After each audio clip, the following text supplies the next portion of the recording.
சுடலை வைரவர். காண்பவர் மிரட்டும் கோர ரூபம் கொண்டவர். சுடலை காளியை துணையாய்க் கொண்டவர். வேண்டியவர்க்கு வேகமாய் வந்து துணை புரிபவர். மயான கரைதனை மதிபிடமாக கொண்டவர். மண்டையோடுகளை மாலையாய் அணிந்தவர். பூதப்படைகள் சூழ சுடலையில் பெரும் சாம்ராஜ்யமே நடத்துபவர்.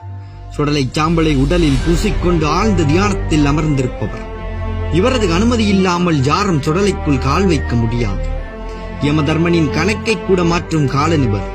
சுடலை வைரவர் பற்றி திருஞான சம்பந்தர் பாடிய தேவார பதிகம் ஒன்றில், தோடுடைய செவியன் விடையேறி ஓர் தூவன் மதிசூடி, காடுடைய சுடலை பொடி பூசியன் உள்ளம் கவர்கள்வன், ஏடுடைய மலரான் முனைநாள் பணிந்து ஏத்த அருள் செய்த பீடுடைய பிரம்மாபுரம் மேவிய பெம்மான் இவன் அன்றே.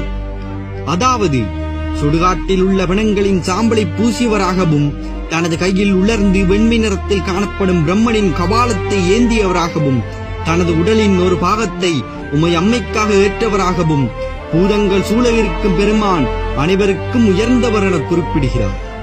சுடுகாட்டில் உள்ள தீய சக்திகள் மனிதர்களுக்கு தீங்கிழைத்திடும் என்பதால் அனைத்து துஷ்ட சக்திகளையும் தன் கட்டிற்குள் அடக்கி சுடலையில்லோர் வைரவராக சுடலை வைரவர் எனும் நாமத்துடன் அனைவருக்கும் காவலாக இருக்கிறார் பெருமான். இந்த வீடியோ பிடிச்சிருந்தா லைக் பண்ணுங்க, உங்க ஃப்ரெண்ட்ஸுக்கு இந்த வீடியோ ஷேர் பண்ணுங்க.